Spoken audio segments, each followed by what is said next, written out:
कोहिनूर अपना अपने पास रखो, हम अपना खुद का बना लेंगे। जी हां, इंडिया जो है एक ऐसी इंडस्ट्री में लीड कर रहा है जो शायद पहले के टाइम पे होती भी नहीं थी।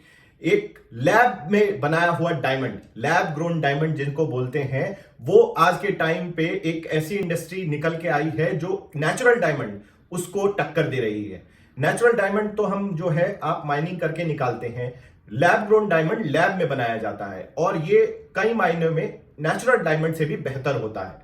और आज की बात करें तो इंडिया इसमें लीड कर रहा है। जैसे माइनिंग वाले डायमंड इंडिया में ही कट और पॉलिशिंग के लिए आते थे, सूरत जो है एक हब है, डायमंड हब माना जाता है इंडिया का। वैसे ही अपनी जो नेचुरल डायमंड के साथ साथ पॉलिशिंग और इसकी इंडस्ट्री जैसे डेवलप हुई है, लैब ग्रोन डायमंड में भी इंडिया एक मेजर प्लेयर निकल के आया है।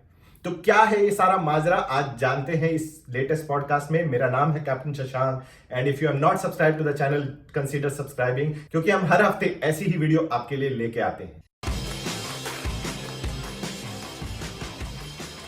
पहले बात करें अगर नेचुरल डायमंड में प्रॉब्लम्स क्या है। नेचुरल डायमंड एक तो आप जब उसको माइनिंग करके निकालते हैं तो आप जगह जगह वो होल्स, मतलब एक गड्ढे छोड़ते जा रहे हैं, इकोलॉजी को डिस्टर्ब करते जा रहे हैं। और डायमंड को जो माइनिंग होती है, एक कैरेट की अगर बात करें, एक कैरेट के डायमंड को निकालने के लिए 250 टन जो है अर्थ यानी कि मिट्टी को हटाना पड़ता है। और उसके साथ साथ इतने ज्यादा ग्रीन हाउस जो गैसेज हैं उनका एमिशन होता है, जो इकोलॉजी अर्थ की मेंटेन रहनी चाहिए उसको हम डिस्टर्ब करते हैं।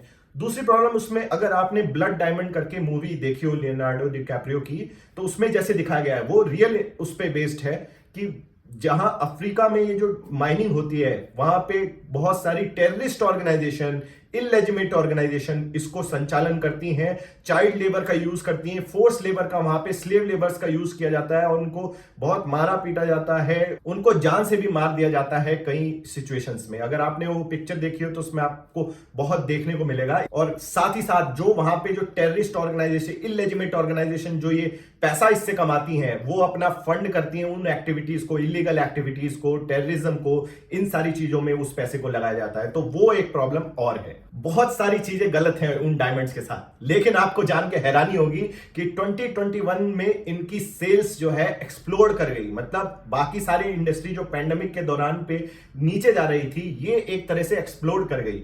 फिगर्स की बात करें, जो डायमंड माइनिंग इंडस्ट्रीज हैं उनका रेवेन्यू 69% से बढ़ गया, कटिंग और पॉलिशिंग जो होती है उसका रेवेन्यू 55% से, और रिटेल ज्वेलरी जो जहां पे बेची जाती है एंड यूजर को, उसका रेवेन्यू 29% से ओवरऑल बढ़ा है। तो ये तो देखने को मिल रहा है, इतनी प्रॉब्लम्स हैं कि ब्लड डायमंड है, इकोलॉजी को डिस्टर्ब कर रहे हैं, लेकिन उससे फर्क नहीं पड़ता। लोगों को घंटा वो तो खरीदेंगे और उनके रेवेन्यू से हमें नजर आ रहा है इन कंपनीज के कि बहुत ही ज्यादा डिमांड है मार्केट में, इवन इन पैंडेमिक। और इसका सिंपल सा रीजन है, लोगों के पास पैसा था, जो अमीर लोग हैं उनके पास तो होता ही है, और उस पैसे को वो खर्च नहीं कर पा रहे थे, ट्रैवल नहीं कर पा रहे थे, बाकी लग्जरीज पे स्पेंड नहीं कर पा रहे थे, तो उन्होंने क्या किया, उन्होंने डायमंड्स खरीदे। सिंपल सी बात है। लेकिन इसके अलावा जो हमने शुरुआत में बात करी थी, इंटरेस्टिंग ट्रेंड एक जो उभर के आ रहा है वो है लैब ग्रोन डायमंड्स का, और इंडिया यहां पे एक बहुत ही बड़ा प्लेयर निकल के आ रहा है।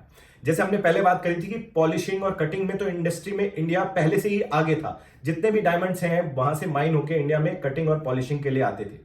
उस इंडस्ट्री का ग्रोथ भी 30% से सालाना बढ़ा है। लेकिन अगर हम लैब ग्रोन डायमंड्स की बात करें तो उसका एक्सपोर्ट 211% से बढ़ गया है। अब जैसे लैब ग्रोन डायमंड होता क्या है पहले ये जान लेते हैं। तो लैब ग्रोन डायमंड जैसे नाम से समझ आता है कि लैब में बनाया जाता है। अब भले ही ये लैब में बनाया जाता है, लेकिन जो प्रोसेस है, जैसे नेचुरल डायमंड नेचुरली ऑकर करता है हमारे इकोसिस्टम में, वैसे ही सिमिलर कंडीशंस में इसको लैब में बनाया जाता है। जैसे कि अगर हम केमिकल वेपर डिपोजिशन प्रोसेस की बात करें तो उसमें क्या होता है कि एक डायमंड का थिन स्लाइस यानी कि एक सीड आप समझ सकते हैं, उसको रखा जाता है एक चैम्बर के अंदर, और चैम्बर के अंदर हाई टेम्परेचर पे उसको रखा जाता है। और उस चैम्बर के अंदर जो स्पेशल चैम्बर है उस पे आप धीरे धीरे कार्बन रिच गैसेस को छोड़ते हैं।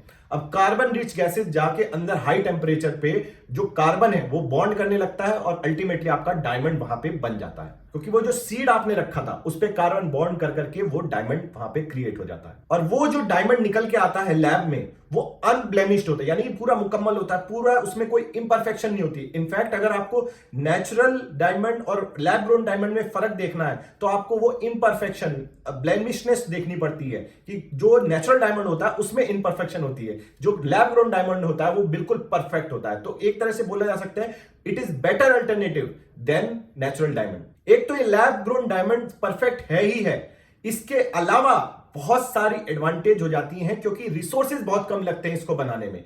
एक कंपैरिजन के मुताबिक अगर आप देखें, जो माइंड करके जो डायमंड नेचुरल वाले निकाले जाते हैं उसमें ट्वाइस एज मच एनर्जी लगती है जितनी लैब ग्रोन डायमंड में लगती है।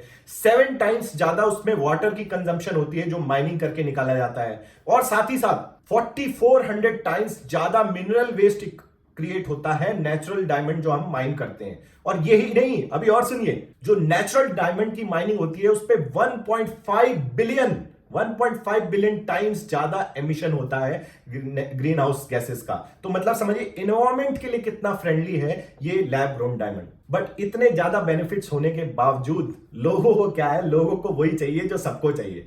यानी कि किसी को अगर डायमंड खरीदना है तो वो स्टार्टिंग के लिए भले ही लैब ग्रोन डायमंड ले लेगा, बट अल्टीमेटली जब उसको अच्छे डायमंड्स चाहिए होंगे तो वो नेचुरल डायमंड की तरफ ही अपना रुख करता है। और इंडिया में लेकिन ये इंडस्ट्री काफी अच्छे से ग्रो कर रही है क्योंकि यहाँ पे हमारे पास स्किल्ड मैन पावर ऑलरेडी जो कटिंग पॉलिशिंग वाली थी वो मौजूद थी। डायमंड की परख इंडिया में काफी लोगों को थी क्योंकि ये इंडस्ट्री काफी पुराने टाइम से चलती आई है। तो इसी वजह से जो ओवरऑल वर्ल्ड में इंडिया का मार्केट शेयर 15% हो गया है लैब ग्रोन डायमंड में।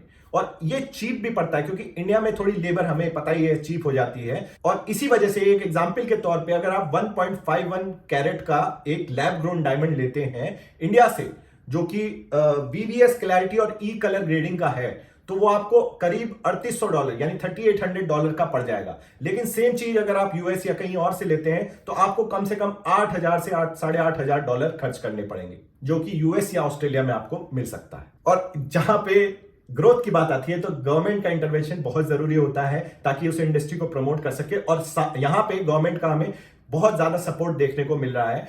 एसबीआई जैसे पीएसयू बैंक ने इंडस्ट्री को डेवलप करने के लिए लोन्स की अनाउंसमेंट करी है, और साथ ही साथ गवर्नमेंट ने 100% एफडीआई इसमें अनाउंस करी है। जो जीएसटी है उस पर 18% से घटा के 5% कर दिया गया है। तो गवर्नमेंट भी पूरा सपोर्ट कर रही है ताकि ये इंडस्ट्री इंडिया में और अच्छी तरह से डेवलप हो सके। लेकिन यहां पे ध्यान देने वाली बात यह है, अगर आप एक डायमंड मैन्युफैक्चर कर रहे हैं तो इतना भी आसान नहीं है। सुनने में आसान लगता है बट कॉम्प्लेक्स प्रोसेस है, एक्सपेंसिव मशीनरी लगती है, हाई स्किल्ड मैन पावर लगती है। ये नहीं कि मैगी बन रही है 2 मिनट में बन जाएगी। पेशेंस लगता है, एक्सपेरिमेंट करने की जरूरत है, आपको right colour, right size, right everything उस डायमंड के हर एस्पेक्ट में उसको निकालना, थोड़ा एक्सपेरिमेंट करना पड़ता है, खर्चा करता है, पेशेंस लगता है। तो हमारे मैन्युफैक्चर ट्राई कर रहे हैं, इनिशियल कुछ सक्सेस भी हासिल हुई है, गवर्नमेंट का सपोर्ट मिल रहा है। लेट्स सी ये इंडस्ट्री कितना ग्रो करती है। आप क्या सोचते हैं इसके बारे में? क्या आपने कभी कोई डायमंड लिया है? क्या आप लैब ग्रोन डायमंड प्रेफर करेंगे या नेचुरल डायमंड? जरूर कमेंट करके बताएं एंड लेट मी नो कैसा लगा आपको ये podcast in the comments. Thank you for watching. जय हिंद।